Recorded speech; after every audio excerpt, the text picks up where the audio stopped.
کیا آپ نے کبھی اللہ سے کچھ مانگا اور وہ چیز ملنے کی بجائے آپ سے صبر مانگنے لگی؟ کیا آپ نے کبھی دعا کی اور دعا آپ کی آنکھوں سے آنسو بن کر گرنے لگی؟ اگر ہاں تو سمجھ لیجئے دعا اب صرف مانگ نہیں رہی، دعا اب امتحان بن چکی ہے۔ اسلام میں دعا سب سے بڑی طاقت ہے، لیکن ہر دعا ترنت پوری نہیں ہوتی۔ کبھی کبھی دعا امتحان بن جاتی ہے اور یہ اللہ کی ناراضگی نہیں بلکہ اس کی تربیت ہوتی ہے۔ قرآن کی روشنی اللہ فرماتا ہے، کیا لوگوں نے یہ سمجھ لیا کہ وہ یوں ہی چھوڑ دیے جائیں گے؟ یہ کہنے پر کہ ہم ایمان لائے اور اس کا امتحان نہیں ہوگا، یعنی ایمان کے ساتھ امتحان ضروری ہے۔ دعا کب امتحان بنتی ہے؟ جب دعا آپ کو اللہ کے قریب لانے لگے، جب دعا آپ سے صبر مانگنے لگے، جب دعا آپ کا اخلاق بدلنے لگے، تب سمجھیے اب یہ صرف دعا نہیں امتحان ہے۔ نبی کریم صلی اللہ علیہ وسلم کی زندگی سے واقعہ۔ نبی کریم صلی اللہ علیہ وسلم ہدایت کی دعا لے کر گئے، لیکن پتھر ملے، زخم ملا، خون ملا۔ یہ دعا ترنت پوری نہیں بلکہ امتحان بن گئی، لیکن نبی کریم صلی اللہ علیہ وسلم نے شکایت نہیں کی بلکہ اللہ پر صبر کیا۔ نبی کریم صلی اللہ علیہ وسلم نے فرمایا، سب سے زیادہ آزمائش نبیوں پر آتی ہے، اس کے بعد ان پر جو ان کے قریب ہوتے ہیں، یعنی امتحان عظمت کی نشانی ہے۔ دوسری بات، دعا اور صبر کا رشتہ۔ جب دعا پوری نہ ہو تو صبر شروع ہوتا ہے، اور صبر آدھا ایمان ہے۔ حضرت خباب بن ارت رضی اللہ تعالی عنہ ظلم جھیلتے تھے۔ نبی کریم صلی اللہ علیہ وسلم سے کہا، یا رسول اللہ، کیا آپ دعا نہیں کریں گے؟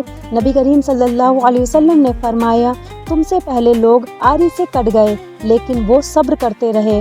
یہ دعا امتحان بن گئی۔ جہاد اور دعا، صحیح مطلب جہاد صرف تلوار نہیں، جہاد اپنے نفس سے لڑنا نہیں۔ جب دعا پوری نہ ہو اور پھر بھی گناہ نہ چھوڑ جائے، یہ سب سے بڑا جہاد ہے۔ نبی کریم صلی اللہ علیہ وسلم نے فرمایا، سب سے بڑا جہاد اپنے نفس سے جہاد ہے۔